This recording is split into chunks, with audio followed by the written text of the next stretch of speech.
بسم الله الرحمن الرحيم. متابعينا الكرام، في نهاية منافسات اليوم الثاني وختام موسم ألعاب القوى المصرية 2024 عذرا، اسمحوا لي ان يبقى معنا لقاء مع الدكتور امين شعبان، عضو مجلس اداره الاتحاد المصري لألعاب القوى، اللي استحملنا على مدار اكتر من شهر هنا في اسكندريه. دكتور امين، اهلا وسهلا بحضرتك. اهلا بيك كابتن اسامه، وبنشكرك للمره المليون على التغطيه الجميله اللي حضرتك عاملها ديت، واللي مغطيه كل الايفنتات بتاعتنا في كل البطولات.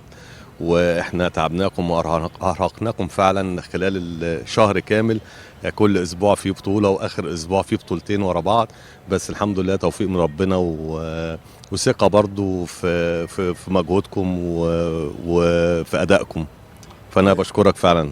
انا اللي بشكر حضرتك على هذا الاطراء وهذه الكلمات الطيبه. دكتور امين، دكتور امين، خليني اقول ابدعتم في تنظيم اهم البطولات لالعاب القوى، وهي تكمله موسم 2024 بطولات الكاس الذي كنتم حضراتكم كمجلس اداره الاتحاد المصري لالعاب القوى برئاسه العميد حاتم فوده حريصين كل الحرص يا فندم على اقامه هذه البطولات وعدم تضييع الفرصه على بعض الاجيال، خاصه ان بعض الاجيال هو اخر موسم ليهم في مرحلتهم السنيه. الناس بتشكركم يا دكتور امين على هذا المجهود. فندم، لا شكر على واجب، ده واجب علينا احنا. انا اللي بشكر زمايلي لثقتهم الكبيره في منطقه اسكندريه، وثقتهم ان الحمد لله رب العالمين ان احنا نعمل موسم الكاس كامل في اسكندريه. كل ده بدعم مجلس اداره الاتحاد برئاسه اخويا الفاضل سياده العميد حاتم فوده، واعضاء مجلس اداره زمايلي اخواتي، والدعم الرئيسي والسند لنا فعلا والسبب الاساسي لنجاح هذه البطولات. اتمنى ان احنا نكون فعلا قدرنا ان احنا نقوم بجزء من واجباتنا تجاه ولادنا ابطالنا، لان هي كانت مرحله سنيه فعلا.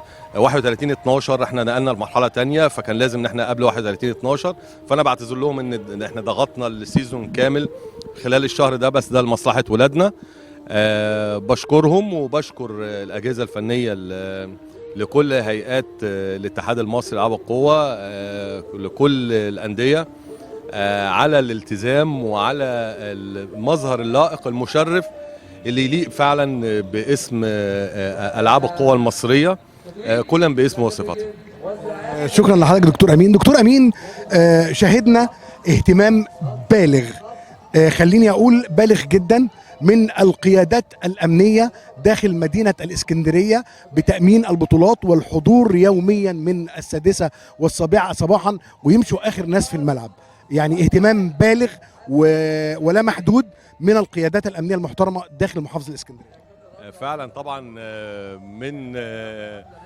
من مكاننا دوت، وباسمي وباسم الاتحاد المصري لألعاب القوى وباسم اسره العاب القوى وباسم هيئات العاب القوى او انديه العاب القوى في جمهوريه مصر العربيه، احنا فعلا بنقدم لهم الشكر على اهتمامهم البالغ.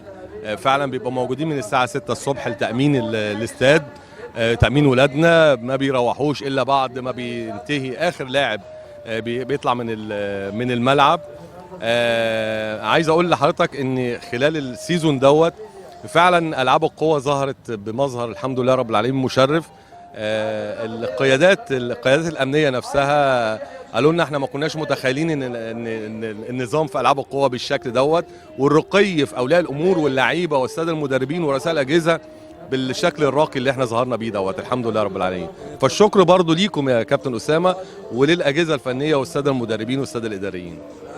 دكتور امين شعبان، عضو مجلس اداره الاتحاد المصري لألعاب القوى، ابن اسكندريه عروس البحر المتوسط، كل تحيه وتقدير لحضرتك. اشكرك يا كابتن اسامه، وكل سنه وانتم طيبين وسنه سعيده علينا وعلى مصر وحضرتك كل حبايبنا يا رب. تحياتي يا فندم، تحياتي لحضراتكم.